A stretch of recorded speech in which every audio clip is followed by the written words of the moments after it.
Uma carta política escrita por Jair Bolsonaro trouxe um novo episódio para a disputa eleitoral de 2025. Flávio Bolsonaro recebeu uma carta escrita pelo pai, leu e transmitiu nas redes sociais. Eu estive lá com ele de 8 até às 10 da manhã, conversando, atualizando como é que tinha sido, como é que tem sido a semana. Eu sempre gosto de fazer isso, levo as nossas pesquisas internas para ele ficar feliz. Na carta, Bolsonaro chama Flávio de seu porta-voz e pede união em torno da pré-candidatura do filho. O momento é de arregaçar as mangas, deixarmos de lado as possíveis diferenças e cada um se empenhar pelo nosso pré-candidato à presidência, Flávio Bolsonaro, a melhor opção para livrarmos o Brasil da corrupção, da violência e do empobrecimento. A ideia era tentar pacificar a extrema-direita em torno do nome dele, depois da crise gerada por Michele Bolsonaro com um vídeo de 27 minutos. Ele foi muito ríspido, me desrespeitou e me maltratou ao telefone. E eu não tinha feito nada contra ele. Ele disse que seria melhor eu ficar fora das decisões do partido. Disse que eu havia chegado ontem e não entendia nada de política. Mas Alexandre de Moraes entendeu que a visita foi usada para burlar uma restrição judicial. Jair Bolsonaro está proibido de usar as redes diretamente ou por meio de terceiros. Por isso, o ministro suspendeu as visitas de Flávio por 90 dias. A suspensão só termina no fim do primeiro turno da eleição presidencial. Flávio nega que o pai tenha pedido ou autorizado a divulgação. O episódio também foi enviado ao Ministério Público Eleitoral. Moraes vê no texto expressões equivalentes a um pedido de voto. É esse o novo capítulo da guerra entre o clã do Bolsonaro e Alexandre de Moraes. Quarta-feira, 15 de julho de 2026.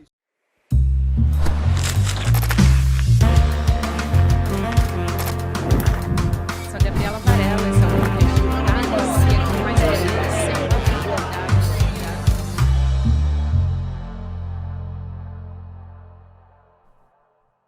Olá, seja muito bem-vindo, seja muito bem-vinda. Eu sou a Gabriela Varela, está começando o videocast em detalhes aqui no ICL Notícias.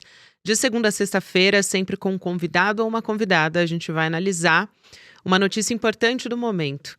Eu vou te fazer uma pergunta aqui nesse começo de programa que já dá uma dica do nosso tema principal de conversa que você vota aí na nossa rede social, no papolegal.app. Então, você vota na nossa enquete. A decisão do Alexandre de Moraes de suspender as visitas de Flávio a Jair Bolsonaro foi correta? Você vota sim, cumpriu a lei, ou não, foi exagero, ainda tenho dúvidas. Aliás, se você tem dúvidas, fica aqui comigo que eu vou conversar agora com o advogado Vitor Marques, que é mestre e doutorando em Direito pela PUC de São Paulo. Doutor Vitor, é um prazer conversar contigo mais uma vez. Seja bem-vindo. Olá, Gabi. É um prazer, é meu, dialogar contigo e com toda a audiência do ICL. Um prazer, doutor Vitor. Até para entender, o ministro Alexandre de Moraes, ele justificou essa suspensão das visitas se baseando num ostensivo desvio de finalidade. Você vai poder explicar muito melhor do que eu o que isso quer dizer a respeito do direito de visita, né? Mas também, como é que você avalia juridicamente essa interpretação, já que o Flávio Bolsonaro, senador, e na posição também de pré-candidato à presidência da República, utilizou o encontro com o pai, que está preso, para obter e publicar uma carta política burlando a proibição do Jair Bolsonaro de usar redes sociais por terceiros. Só lembrando, eu acho que sempre vale, né? A gente está falando aqui de um caso, doutor Vitor, em que o Jair Bolsonaro está cumprindo pena por tentativa de golpe de Estado, né? A prisão domiciliar é um benefício que exige um cumprimento bastante rigoroso de regras. Tanto que isso já teve idas e vindas ao longo desse processo da prisão, porque não é um espaço para articulação política, principalmente política contra as instituições. Gabriela, a gente está diante de um caso que merece alguns destaques. Primeiro, nós estamos falando de um ex-presidente da República que cumpre pena em regime inicial fechado por atentados contra o Estado Democrático de Direito que culminaram numa pena de 27 anos e 3 meses. Essa condenação ela é definitiva, não cabe mais recurso. Se o ex-presidente estivesse cumprindo essa pena como qualquer cidadão brasileiro condenado em caráter definitivo, ele estaria num sistema prisional comum ou, e é o meu entendimento, no caso de um ex-presidente, estaria numa cela especial.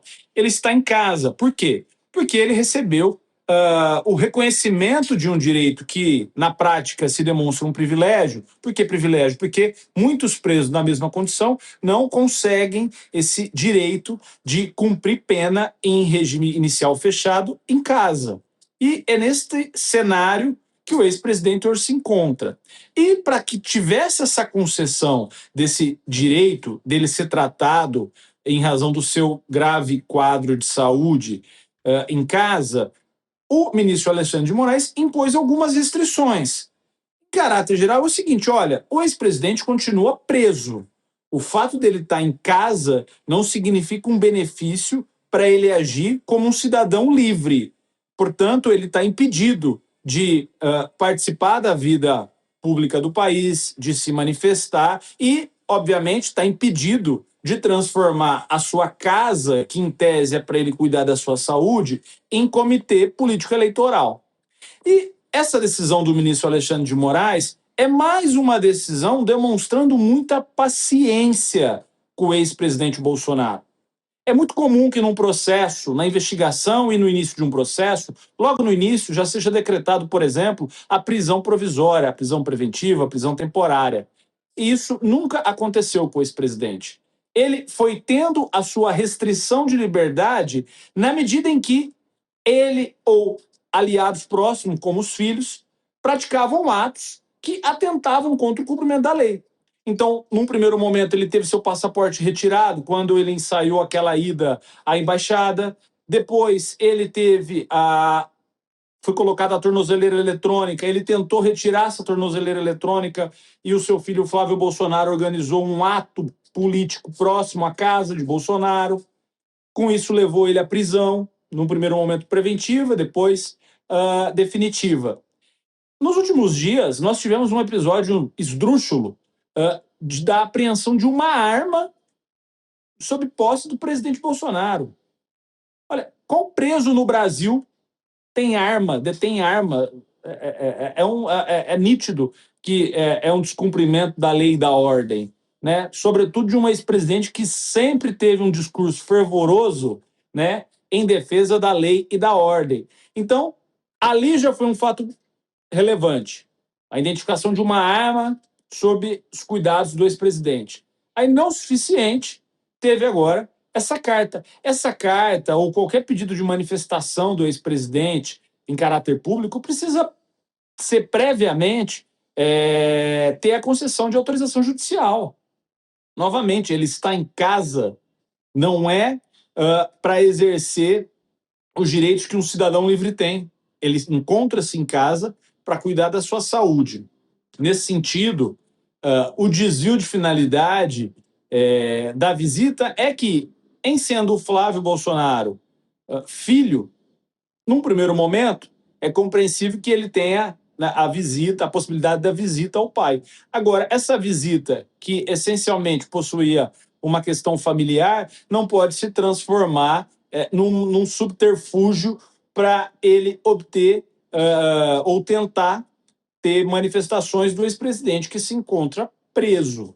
Portanto, seria até compreensível, do ponto de vista jurídico, se o ministro Alexandre de Moraes estivesse já no episódio da arma, que foi apreendida há cerca de 15 dias, ou agora, tivesse revogado a prisão domiciliar humanitária do ex-presidente. E ele não fez.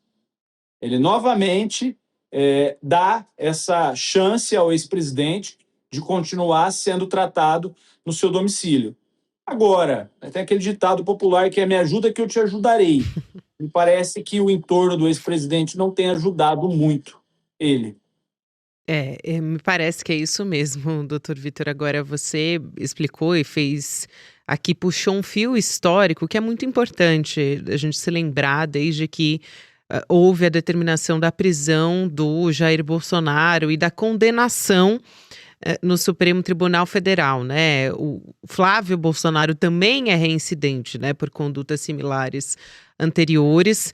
Então, eu queria a sua avaliação se essa medida ela é proporcional e se o judiciário ele teria espaço para uma sanção mais severa, como você disse, até eventualmente a volta do Jair Bolsonaro ao regime fechado, né? O que poderia ser feito se não isso? E aí, só para adicionar aqui nessa pergunta, eu li artigos de alguns juristas, o próprio Cacai, o Antônio de Almeida Castro, né, advogado, ele até disse, ele usou um termo que eu achei interessante, por isso eu estou trazendo aqui, porque ele fala, tem uma inteligência jurídica e emocional também nesse caso, quando ele não determina o Alexandre de Moraes, né, o retorno do Bolsonaro para a prisão, porque isso evitaria criar um fato político, de repente de vitimização, pelas condições de saúde que ele vem alegando por meio da defesa dele, né? Então, a campanha do Flávio Bolsonaro poderia também tirar algo de positivo, eventualmente, se o pai dele voltasse para a cadeia, né? E hoje ele tem um isolamento político imposto pela suspensão das visitas também. Olha, vou começar da sua pergunta final. Isso me parece uma leitura política, né, de o que está sendo considerado pelo ministro Alexandre ao decidir desta forma. Ou seja, impôs uma restrição de diálogo entre o Flávio Bolsonaro e o ex-presidente, mas não o devolveu à papudinha nesse momento. Olha, é possível que sim, mas não me parece que seja esse o critério que tem pautado as decisões técnicas do ministro Alexandre de Moraes. E parece que, com toda a sua experiência, bagagem, e de uma pessoa que, ao longo da vida, né, hoje pode receber aplausos de um lado e vaias de outro, mas num passado não tão distante isso era o inverso, né? Ele cumpriu um outro papel, por exemplo, quando foi secretário de Segurança do Estado de São Paulo, e ali ele agradava mais um lado da sociedade e desagradava outro, enfim. Então, eu acho que é uma pessoa muito preparada para esse momento e tem tido a razoabilidade, a parcimônia de, ao tratar de temas envolvendo o ex-presidente, com muita tranquilidade e, como eu disse, com muita paciência. Me parece que ele teve a sensibilidade necessária para reconhecer a necessidade dessa prisão domiciliar humanitária e, novamente, já é uma segunda chance ao ex-presidente, porque a posse de arma nesse evento recente é completamente descabido. Aí soma-se a isso agora essa carta, né, que foi publicizada pelo candidato Flávio Bolsonaro. Então, a mensagem é uma só. Olha, o Supremo e o Poder Judiciário brasileiro não tolera e não tolerará qualquer medida que viole, que desrespeite o que foi determinado. Todos estão sujeitos ao rigor da lei. E com o ex-presidente não pode ser diferente. Ele tem, sim, alguns direitos que não são reconhecidos para todos os presos no Brasil? Sim, tem. Mas ainda assim é dentro da lei. Agora, tentar utilizar disso para fins eleitorais está completamente fora de questão. E a grande punição que virá, a pessoa a ser punida é o próprio ex-presidente, que, entendo aparentemente um caso de saúde grave que demanda cuidados, se ele tem essa prisão domiciliar revogada, ele será devolvido à papudinha. Esse impedimento de diálogo entre o candidato Flávio Bolsonaro e o ex-presidente, na verdade, é para impedir que a casa do ex-presidente vire um puxadinho eleitoral do Flávio Bolsonaro. Justamente. Se essa carta não existisse, não seria que questionar, a gente não estaria diante, certamente, de uma imposição com uma medida como essa, que determina o afastamento de pai e filho. Mas, nesse caso, há uma tentativa de, usando-se da relação entre pai e filho, transformar a casa do ex-presidente num puxadinho eleitoral do candidato Flávio Bolsonaro. Pois é, eu até ia te perguntar dessa fronteira, né, doutor Vitor? Porque, assim, tem uma fronteira entre o direito à convivência familiar, né, que ele tem, por exemplo, com a Michelle Bolsonaro, a mulher dele, e tem a imposição de medidas cautelares em casos graves, de crimes contra o Estado Democrático de Direito. Nesse caso, a gente está falando, aqui olhando friamente para todos os personagens dessa história, né? O filho dele sendo um pré-candidato à presidência da República, né? Tem até essa interpretação de que o Flávio Bolsonaro praticamente poderia ter sacrificado uma ferramenta que foi obtida pela defesa do Jair Bolsonaro em favor da sua própria pré-candidatura, porque o Jair Bolsonaro poderia eventualmente voltar para a prisão se o Alexandre de Moraes entendesse que isso é um perigo, né? Enfim, que representa o descumprimento à medida cautelar, que isso é grave o suficiente para significar a volta à papuda. Com certeza. Me parece que a disputa pelo poder nesse momento que pretende a família Bolsonaro não pode ser maior do que a dignidade e os cuidados de saúde que o ex-presidente tem demandado. E parece que a tentativa de se utilizar de uma prisão domiciliar humanitária para fins eleitorais é, na verdade, um escárnio com a alegada situação de saúde do ex-presidente. É como se desprezassem esse quadro de saúde e utilizassem disso para antecipar uma campanha eleitoral. Então a pergunta que fica é: essa prisão domiciliar ela será necessária até quando? Se os interessados, os maiores interessados, não a respeitam. Nesse caso, me parece até que a atitude foi coordenada e conduzida pelo candidato Flávio Bolsonaro. Agora, não é a primeira vez que o Flávio Bolsonaro ou que algum outro filho do ex-presidente toma alguma medida confrontando a lei e acaba prejudicando o próprio ex-presidente.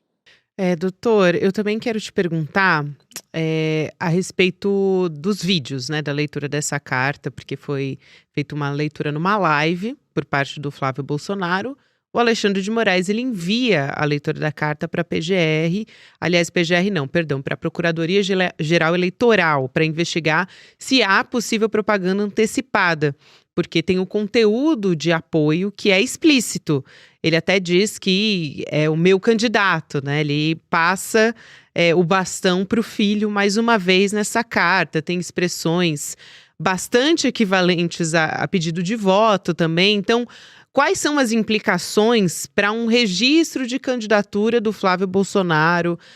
Como é que o TSE entende isso? Ele confirma, ele tem que fazer uma investigação? Como é que funciona se o TSE confirmar essa irregularidade, né? E levando em consideração também a sua experiência, se é possível reverter uma candidatura do Flávio Bolsonaro a depender de como o TSE considerar esse caso. Nesse momento, nós estamos na pré-campanha. Na pré-campanha, os candidatos eles podem se apresentar para a sociedade, podem apresentar quais são as suas convicções, os seus projetos, mas não podem pedir voto de maneira explícita ou implícita. Portanto, há uma jurisprudência consagrada na Justiça Eleitoral de que você não pode utilizar de palavras mágicas para, nesse momento, fazer campanha eleitoral. A punição para isso é de multa, num primeiro momento, ou se tiver uma insistência disso, pode até se configurar com algum tipo de abuso, né? Abuso de poder político, abuso de poder econômico. Diante dessa manifestação do ministro Alexandre, é natural que a Procuradoria Eleitoral abra, né, um expediente para analisar essa manifestação, os impactos, etc. Isso pode sim gerar multa para a campanha de Flávio Bolsonaro. Não acho que isso seja o suficiente para impedi-lo de registrar a sua candidatura ali no mês de agosto.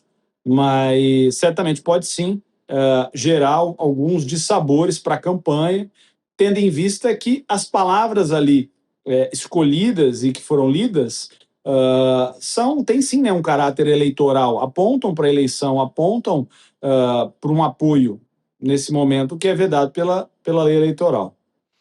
Eu também quero aproveitar para trazer aqui, doutor Vitor, como a defesa do Flávio Bolsonaro, né, os aliados também, eles estão tentando todos criar uma espécie de falsa equivalência. Por isso que eu acho importante aqui trazer uma explicação, né, entre esse caso, que é o do Jair e do Flávio Bolsonaro, e as cartas que foram enviadas, por exemplo, pelo presidente Lula quando ele estava preso, isso, né, no passado, em 2018, como especialista. Quais são as diferenças fundamentais? Porque a gente tem aqui um condenado em prisão domiciliar humanitária, né, com condições assim de restrição expressa de comunicação, e no outro lado, um preso preventivo. Ele não tinha vedações judiciais, não era isso, específicas para manifestações políticas a essa época. Então, eu queria trazer aqui, separar o joio do trigo, porque isso também está circulando muito na extrema-direita. Comparar a carta do ex-presidente Bolsonaro com a carta do presidente Lula é absoluta deslealdade à verdade. É a perpetuação de fake news e de mentira no debate público. O presidente Lula, quando estava preso e não pediu em nenhum momento regime domiciliar humanitário, mesmo convicto de que sofria ali uma injustiça, uma ilegalidade, resultado de uma articulação entre o magistrado, que depois virou ministro do Bolsonaro, Sérgio Moro, e da Procuradoria-Geral, que era conduzida pelo Deltan Dallagnol, que depois virou membro e continua como um ator político da extrema-direita no Brasil. Então, mesmo nesse cenário em que o presidente Lula tinha clareza que esses atores estavam enviesados, ele ainda assim aceitou o rigor da lei naquele momento e foi para uma unidade prisional comum, que foi a PF de Curitiba, e lá ficou. Então, o primeiro ponto é esse. Ele em nenhum momento solicitou prisão domiciliar humanitária, diferentemente do ex-presidente Bolsonaro, que, na primeira oportunidade que teve, alegou que não suportaria a restrição de um sistema prisional e que precisava de atendimentos especiais para ser cuidado em casa. Essa é a primeira diferença. A segunda diferença relevante: o presidente Lula, quando esteve preso naquele momento, ele ainda tinha recursos pendentes a serem considerados e apreciados pelos tribunais superiores. O ex-presidente Bolsonaro é um preso em caráter definitivo, não tem mais recurso para ele ingressar para tentar modificar essa situação a qual ele se encontra. Então, ele está preso. Ele só não está numa unidade da PF ou num sistema prisional comum porque ele tem esse problema de saúde. Então, são duas situações completamente diferentes. Querer comparar a prisão que depois se demonstrou do presidente Lula, uma articulação, né, que visava a impedi-lo de disputar a eleição como conseguiram, com essa prisão do ex-presidente, com essa carta, é completamente descabido. É chamar vaca de cachorro e cachorro de vaca. E eu acho muito importante trazer, né, essa explicação toda aqui para a gente realmente separar os dois casos. De fato, está circulando muito, doutor Vitor. Para a gente fechar, quais são os próximos passos jurídicos a partir daqui, né? Então, tem um prazo que foi dado à defesa do Jair Bolsonaro para explicar se ele sabia da divulgação dessa carta, né? Como é que se comprova isso? Também, se isso pode ser o gatilho para, eventualmente, uma pena, uma sanção mais grave, né? Uma regressão de regime, eventualmente, se ficar comprovado que houve uma espécie de conluio. Vamos aguardar essa manifestação e o grau de convencimento que ela apresentará para o Supremo. Me parece que o ministro Alexandre de Moraes já decidiu, né, nesse primeiro momento, em impor essa medida de restrição de diálogo entre o candidato Flávio e o ex-presidente. Agora, se ficar demonstrado ou se surgirem novos fatos que apontem para um descumprimento das restrições do ex-presidente Bolsonaro, o ministro Alexandre de Moraes pode, a qualquer tempo, né, alterar a sua convicção e informar que, olha, alguém que tem condição de tentar praticar ato político eleitoral está em perfeitas condições de cumprir a pena num sistema prisional comum. Exato, mas a gente vai continuar acompanhando essa história. Doutor Vitor Marques, sempre um prazer te receber aqui no Em Detalhes e no ICL também. Muito obrigada e até uma oportunidade próxima, porque com certeza a gente vai ter muito assunto para conversar daqui em diante. Eleições realmente vai render muito ainda, muito pano para manga. Obrigada. Prazer é todo meu, eu que agradeço. Obrigado. Aproveito para você que está me acompanhando aqui para te fazer um convite, porque o Flávio Bolsonaro, falando nele, se apresenta como uma face moderada do bolsonarismo, mas temos uma investigação aqui do ICL que encontrou e conta uma outra história. Os aliados mais próximos a ele estão dando as costas e essa mudança toda levanta a pergunta de o que tem circulado nos bastidores, o que ainda não veio à tona nessa história. O ICL, então, investiga a trajetória política do Flávio Bolsonaro no novo documentário, nosso original, Flávio Bolsonaro, a verdadeira história sobre o filho 01. Tem apurações da Juliana Dalpiva, do Igor Melo, outros jornalistas do ICL. A gente vai ouvir de fontes que viviam intimamente com Flávio e que romperam com o bolsonarismo também. Então, anota na sua agenda a quinta-feira do dia 23 de julho, 8 horas da noite, faremos a estreia ao vivo e gratuita com a mediação do Eduardo Moreira. Então você pode garantir o seu ingresso de forma gratuita, claro, como sempre, em detalhesicl.com.br. Seguimos, então, por aqui. A gente vai agora para o Mercado de Investimentos. Depois tem o Rolê ICL e você pode ouvir o Em Detalhes em qualquer momento do seu dia nas plataformas de áudio, com conteúdo novo de segunda a sexta-feira. Até amanhã. As pessoas que estiveram no centro do poder bolsonarista resolveram falar. E o que eles falaram para o ICL numa investigação exclusiva, na voz de quem esteve dentro de todo o surgimento e crescimento desse movimento, a verdade vai ser revelada. Se você não quiser perder o documentário mais revelador do ICL, talvez o com maior implicâncias políticas até hoje, clique no link aqui embaixo e se inscreva gratuitamente. No dia 23 de julho, uma quinta-feira, às 8 horas da noite, o país inteiro vai saber não só a verdade sobre Flávio Bolsonaro, mas a verdade sobre todo o movimento bolsonarista. A gente se vê dia 23.